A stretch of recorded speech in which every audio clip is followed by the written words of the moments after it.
Do you owe citizens an apology for being absent while their homes were burning? Do you regret cutting the fire department budget by millions of dollars, Madam Mayor? Have you nothing to say today? Have you absolutely nothing to say to the citizens today?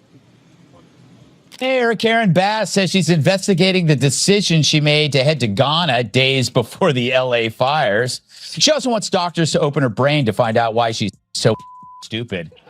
It was supposed to be a smooth, carefully scripted moment, but instead it turned into chaos in seconds. 1 minute, Karen Bass was delivering her polished political lines with confidence, and the next, a single truth bomb detonated and rattled the entire room. What began as an official statement instantly spiraled into an unplanned comedy roast, exposing cracks she clearly didn't expect to show. Greg didn't soften the blow or offer an escape hatch. He went straight in, turning the moment into a live lesson in accountability. If you think politicians can always dodge tough questions and walk away clean, this was a clip that proves how fast everything can go sideways when reality shows up uninvited. Senator Mayor Karen Bass put the gone in Ghana for the president's inauguration. A Sky News reporter confronted her about it when she finally got back, and Karen had a ton to say. Elon Musk says that you're utterly incompetent. Are you considering your position? If you're enjoying this, please subscribe to the channel. It helps more than you realize. Some politicians try to bury their mistakes in long speeches, but Karen Bass seems to prefer even longer press conferences. Every time she steps up to a podium, Los Angeles braces itself like someone just yelled, "Incoming," because by now, whenever Bass talked about fixing the city, a fresh scandal, a new tent encampment, or another carjacking seems to appear on cue. It's almost impressive in a darkly comic way, like she's accidentally unlocked a bonus level in a disaster simulation game where every promise triggers a brand new problem. Once again, Karen Bass talks out of her ass. Because when destruction occurs, it's everyone's fault but hers. LA Mayor Karen Bass is demanding an investigation into her trip to Ghana. The H is silent. As the LA fires erupted, a trip she made the decision to embark on. Roll it, Lance. Although there were warnings that I frankly wasn't aware of, I think our preparation, it wasn't what it typically is. And Greg Gutfeld saw all of it unfold in real time. He didn't just watch from the sidelines. He leaned back, metaphorical popcorn in hand, and said, "All right, let's talk about this circus." Because what's more entertaining than a mayor who turns every routine city update into a plot twist? One day it's a hopeful speech about fixing homelessness, and the next it feels like the crisis just got renewed for another season, complete with a spin-off nobody asked for. Gutfeld framed it as political whiplash, where every promise sets expectations sky high and every follow-up somehow makes things look even worse, turning serious governance into an ongoing saga of unintended comedy. She wants to know how she ended up thousands of miles away in Africa. She seems to me like it's pretty simple. She hopped on a plane and flew there. What, did someone blindfold her, throw her in the back of a trunk, and bing, bang, boom, she ended up in Ghana? Nope, she booked the trip, and as mayor, she lives in LA where fires are a part of life. Blaming her absence on someone else is kind of like blaming your hangover on the bartender. It's all on you, Mayor Bass, which means you'll probably be governor in no time. Karen Bass seems to believe every crisis can be solved by announcing a committee, which in Los Angeles is basically code for, "We'll discuss this for 5 years while the problem gets its own zip code."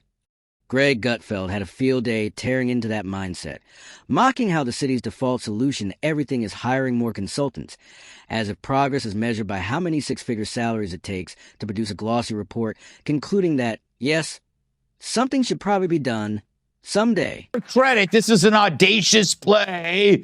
You know, it's like OJ saying, like, we need to find the killer. Yeah. It's like, good luck, Nancy Drew, with this mystery. How did you end up on another continent on a trip that you chose to go on? She's like, we don't know the details, but we're looking into it. Yeah. She also promised as a candidate not to leave the country ever as mayor. She loved to go to Africa, she said, but not anymore once I'm mayor. She listed like 5 cities she would ever go to, and that's it. And then here she is for the 4th or 5th time overseas, and this happens.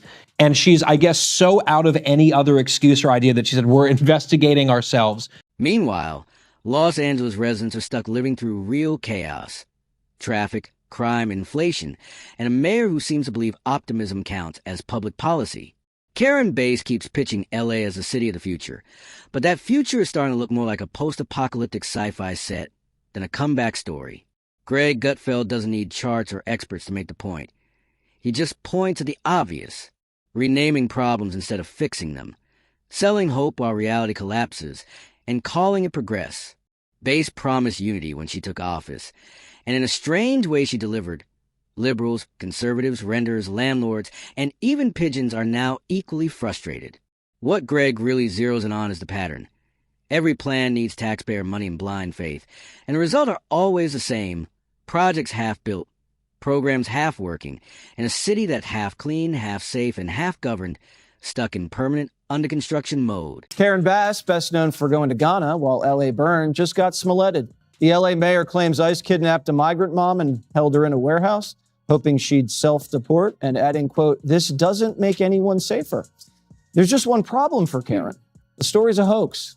The so-called victim, a Mexican national, is now facing federal charges for faking her own kidnapping and blaming ICE. The DOJ says Yuriana Calderon staged the whole thing. Gutfeld points out that Los Angeles burns millions on temporary housing projects that move so slowly that by the time anything opens, half the homeless population has either moved on or built a new encampment down the block.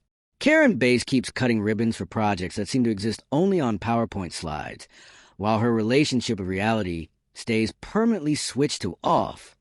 Every time crime spikes, she reacts with wide-eyed surprise, like gravity itself just betrayed her. "We didn't see this coming," she says, as all of LA collectively shouts, "Yes, we did." Gutfeld lives on irony, and Bass applies it daily. When she claims the city is safer, LAPD crime reports practically walk on stage to challenge her. When she promises a cleaner LA, sanitation workers signal for backup from the trenches. And somehow, she's mastered the art of making bad news sound inspirational, celebrating a 1% reduction in homelessness while mid-sentence, someone's catalytic converter quietly disappears. Yeah, I mean, if you wanted endangered fish, I'd say it's the Karen Bass. Her career is up in flames. She called for unity amid this crisis. There is unity. Everybody there thinks you're a full-blown idiot who should resign. I do think you're going to see rage in the next couple of years because you can't fight fire with platitudes, pronouns, and politics. You need practical solutions.